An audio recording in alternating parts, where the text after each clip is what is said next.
Today's recipe is brought to you by, yes, you guessed it, shaved ribeye steak. This is not a sponsored post. This is just me loving the fact that ribeye steak is available in shaved form. That's right, no longer are you needed or required to freeze a ribeye and then use a mandolin or a very sharp knife. They do it for you. And today's recipe, I'm using the shaved ribeye to make a cheese steak taquito, cheese steak burrito, fried cheese steak tortilla. It's gonna have steak, it's gonna have onions. Each one of these is gonna have a cheese stick cooked inside of it. And that is not all. I'm also making a pepper jack cheese sauce. Boom.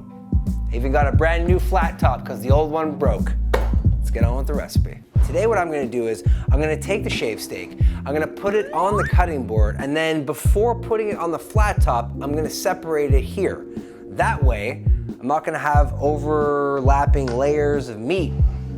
And even though that sounds like a great idea, it's for another day. It just makes me feel official having black gloves on. So like I said, the shaved ribeye is super thin and a lot of the times it's gonna be overlapped, and that's totally cool, but I find that in the past, I wasn't getting the crispiness. I wasn't getting that like caramelization that I want in a shaved ribeye or cooking the shaved ribeye. So I'm gonna do my best to sort of separate each layer before frying it. The most delicious things take the most detail, most of the time. Okay, so we're gonna fry the steak right now, and at the same time, I'm going to start chopping up the onions.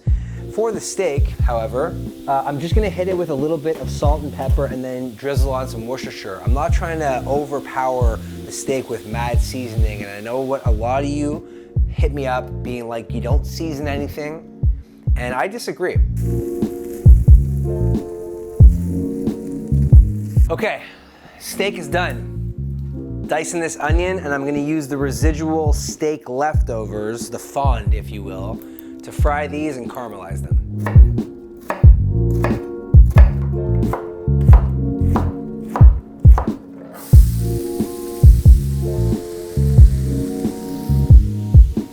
Now, why do people always tell you to grate your cheese from a block if you're gonna make cheese sauce, you know, versus using the packaged pre-grated cheese? And there's a reason for that. When you buy pre-grated cheese, they add some sort of chemical to that bag in order to preserve the grated cheese. It prevents the cheese from its full melting potential. Therefore, when you grate it straight off the block, it's almost guaranteed to melt perfectly. Onions are done, caramelized, looking real good, smelling even better. I'm just gonna take these off the heat, throw them in this container, and then start making the cheese sauce. We're almost there. Okay, for the cheese sauce, very simple, very basic.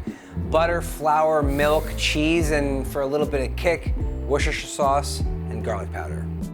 Now, if you've ever made cheese sauce before, you know that you can't add all of it at once. So give a little sprinkle.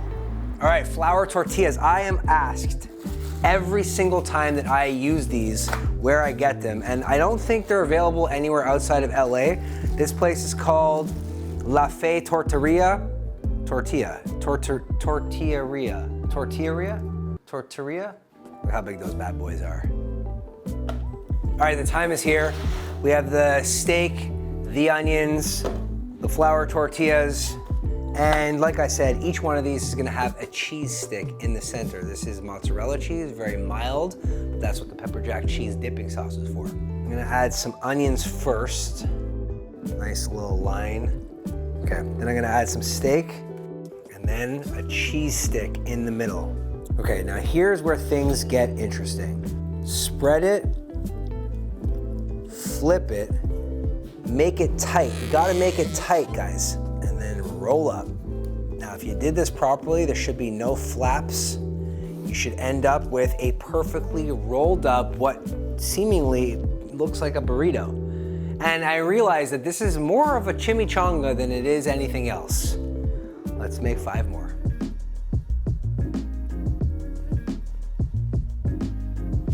Okay, all these adorable little pockets of flavor are ready to be deep fried, but as I'm saying that, I realize I want to make sure that these are secure, so I'm going to inject each one of them with a toothpick, just to make sure, guys. Come on, Cheese Steak Chimichangas.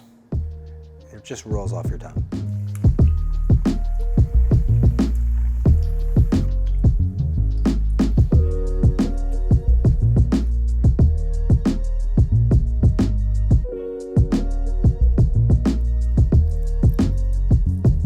All right, guys, I just dunked this half of Cheese Steak Chimichanga in this cheese sauce. It's a dripping, and it's going in the mouth.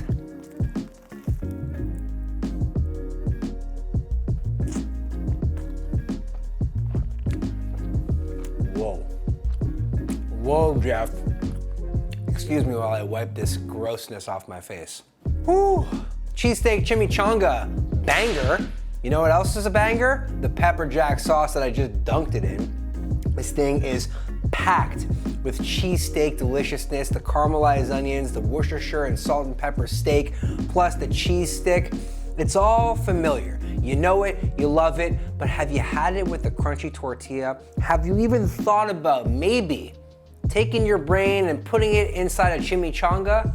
You probably didn't, which is why I did it, so that I could show you and tell you guys what you're missing. This is an incredible bite. It didn't take that long. It was super easy, especially when that shaved steak is readily available for all of you to make your cheesesteak dreams come true, and then eat them. I hope you guys enjoyed this video as much as I'm about to enjoy eating the rest of these chimichangas. Please leave a comment down below letting me know what you think. Are there other things you want to see me make? Hit that sub button if you're not already subbed, and if you're subbed, please turn that bell, turn on notifications. I'll see you on the next one. Bye.